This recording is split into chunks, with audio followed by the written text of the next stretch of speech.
आप लोग इस बात को जरूर सोचते होंगे कि आखिर क्या कारण था कि हम लोग दोनों भाई ताहिर अंसारी जी और हम झारखंड मुक्ति मोर्चा में क्यों शामिल हुए। यह चीज आपको जानने का बहुत महत्वपूर्ण बात है। हम लोग शामिल इसलिए हुए हैं कि इस राज्य में झारखंड की माटी की पार्टी एक नौजवान नेता आदरणीय मुख्यमंत्री जो सम्मान देना जानता है और झारखंड के मूलवासी, आदिवासी, मूलवासी, अस्थाईवासी को सम्मान देकर 1932 का खतियान लाने का काम किया, ऐसे नेता के साथ हम लोग जुड़ने का काम किया। ये 1932 का खतियान क्या है आदरणीय भाइयों? 1932 का खतियान चर्चा भारतीय जनता पार्टी इसका विरोध करती है, दलाल बैठा के राज्यपाल को रखी हुई है, इसका विरोध करती है, कभी फाइल वापस कराती है, कभी फिर सरकार भेजती है। 1932 का खतियान यह सम्मान आपको दिलाने का काम करता है कि 1932 से रहने वाले लोग ही झारखंडी हैं और बाहर से आए वाले लोग वो झारखंडी नहीं है, इस बात को कहना चाहते हैं।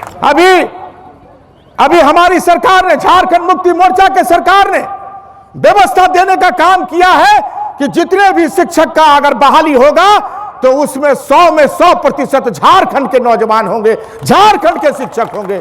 यही है झारखंड मुक्ति मोर्चा की सरकार की नियत। यहां का अधिकार से वंचित किया गया और यहां का अधिकार से वंचित करने वाला अगर कोई पार्टी है तो भारतीय जनता पार्टी है, जो रघुवर दास मुख्यमंत्री काल में 1985 का खतियान लागू करने के लिए तैयार थे, जबकि वो छत्तीसगढ़ का रहने वाला है। छत्तीसगढ़ के रहने वाले छत्तीसगढ़ में रहकर झारखंड में आकर के राजनीति करके इस क्षेत्र को बर्बाद करने का काम 1985 का खतियान लाने का काम किया, जिसको हेमंत सोरेन ने निडर होकर सीना तान खोल करके 1932 का खतियान आपको देने का काम किया। इस बार हेमंत सोरेन ने गठबंधन कांग्रेस, आरजेडी और झारखंड मुक्ति मोर्चा की सरकार चल रही है।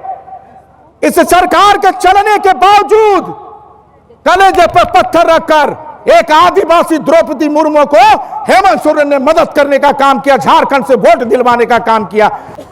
और राष्ट्रपति बने के बाद लाउड स्पीकर लेकर कदवा और भूमफोड़ चल गिलन और केतमा चल गिलन भानु, कहलन कि राष्ट्रपति के हमनी बना देली।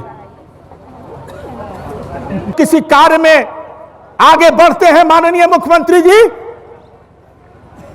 तो भारतीय जनता पार्टी का इशारा होता है, भारतीय जनता पार्टी का राज्यपाल के माध्यम से होता है कि इसको ईडी में लाओ। भानु प्रताप शाही ईडी में नहीं है क्या? सीबीआई के घेरे में नहीं है क्या? 130 करोड़ के घोटाले में नहीं है क्या? अब रहल बात धुरकी के, कितना बार दाल और ये बाल और दाढ़ी बोलीलन, रोहन से हम पूछा थी। भानु प्रताप शाही बालचौरा के नाम पर कितना बार बाल और दाढ़ी बनेलन? 2-2, 3-3 बार, मालूम बा कि नहीं? जब छोटे राजा इस क्षेत्र का विधायक था तो हम भी टेंडर कराए थे, लेकिन कोई टेंडर नहीं डाला। हम भी चाहते तो झूठा शिलान्यास कर सकते थे, लेकिन हमने नहीं किया। लेकिन एक बार नहीं 3-3 बार ये जो है, जब पहला शिलान्यास किया, जब चुनाव हुआ तो हम जीत गए, फिर हम हारे तो फिर उसने शिलान्यास किया। आपकी तो दढ़िए बढ़ा लेलक और कहलक कि जब तक नहीं बनी तब तक जो बा हम दढ़िए नहीं छुलाइब, बाले नहीं छुलाइब, वो छोलवा लेलन। कितना बेवकूफ बनाओगे, कितना चूतिया बनाओगे इस क्षेत्र की जनता को। भानु प्रताप शाही, मैं निर्दलीय चुनाव लड़ा, 54-55 हजार वोट मिला हमारे ताहिर भाई जी को, दोनों को अगर हम लोग मिला लें तो 1,15,000 वोट हो जाएगा। है होगा कि नहीं? ओकरा से घटल ही हमनी, दिल से हाथ में रखू, घट गई, कोई तोड़ फोड़ लेलक भनुआ हमनी के साथी के, घटल ही हमनी, बोलू नहीं घटल ही तो बढ़ी कि नहीं बढ़ी?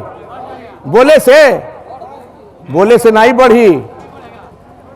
क्षेत्र में कार्यक्रम करना होगा। नौजवान भाइयों, मैं आपसे आग्रह करना चाहता हूं कि जिस बुनियाद के साथ इस क्षेत्र का 3-3 बार प्रतिनिधित्व करने का काम भानु प्रताप शाही किया, उसको आप देखिए, जिसके दामन में एक नहीं कई छेद हैं। एक छेद नहीं है, कई छेद हैं। उग्रवादी का छेद है, घोटाले का छेद है। 130 करोड़ का घोटाला उसने किया है। हिंदुस्तान के सब कोने में संपत्ति उसने अर्जित करने का काम किया है, और जिसके दामन में एक भी दाग नहीं है उसको जो है भ्रष्टाचारी कहने का काम किया है। जिसके दामन में दागे दाग है वो आदमी 3-3 बार इस क्षेत्र का प्रतिनिधित्व करने का काम कर रहा है। जब हम लोग झारखंड मुक्ति